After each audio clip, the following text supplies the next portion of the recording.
आणखीन किती बळी घेतल्यावर धर्मेंद्र प्रधानांचा राजीनामा घेणार? उद्धव ठाकरेंचा नागपुरातून प्रहार म्हणाले, अजून वेळ गेलेली नाही. सोनम वांगचुक यांनी आपल्या प्राणांची आहुती देण्यासाठी तयार झालेले आहेत. दरम्यान माझ्या कानावर असं आलं की आता विद्यार्थी उपोषणाला बसणार आहेत. यापूर्वी नीट परीक्षा पेपर लीकच्या घटनेमुळे अनेक विद्यार्थ्यांनी आत्महत्या करत आपले जीवन संपवले आहे. तर मग एवढ्या मोठ्या संख्येनं आत्महत्या होत असताना, युवा पिढी वाया जात असताना धर्मेंद्र प्रधान यांच्या अंगाला असं कोणतं सोनं लागलंय की हे सरकार त्यांच्या चुकांवर पांघरून घालते, असा सवाल उद्धव ठाकरे यांनी विचारला आहे.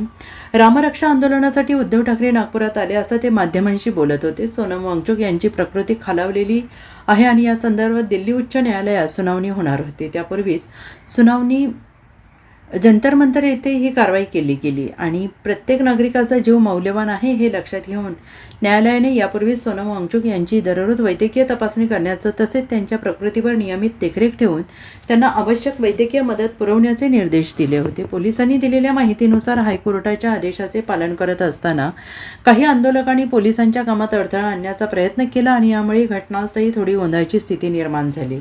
मात्र पोलिसांनी संयम राखत सोनम वांगचुक यांना सुरक्षितपणे रुग्णालयात पोहोचवले. तसेच जंतर मंतरवरील इतर आंदोलकांना ही जागा लवकरात लवकर आणि शांततेत रिकामी करण्याचे आवाहन दिल्ली पोलिसांनी केले. यावर बोलताना ठाकरे यांनी म्हटलंय की उच्च न्यायालयाने सोनम वांगचुक यांच्या तब्येतीची काळजी घ्यायला लावले होते. त्यांना उचलून रुग्णालयात टाका असं कुठेही म्हटलेले नाही. असे असेल तर दिल्ली पोलिसांनी आदेश दाखवावा असंही ठाकरे यांनी म्हटलेलं आहे.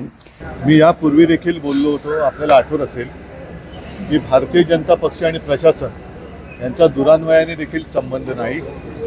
ज्या पद्धतीने निर्दयीपणे आणि क्रूरपणे या युवकांच्या भवितव्याशी खेळलं जातं आहे हे अत्यंत लज्जास्पद आहे.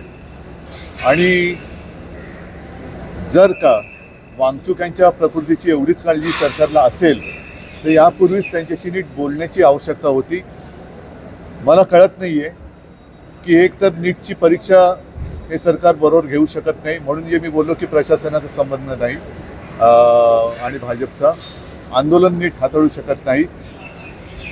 एकूणच धर्मेंद्र प्रधान यांच्यामध्ये असं काय आहे आणि अजून किती बळी घेतल्यानंतर धर्मेंद्र प्रधान यांचा राजीनामा घेतला जाणार आहे हे सरकारने एकदा जाहीर करावं. कारण वांगचुक हे तर स्वतःची प्राणाहुती द्यायला तयार झालेले आहेत. आता मी येताना माझ्या कानावर आलं की मुलंसुद्धा आता उपोषणा बसलेली आहे.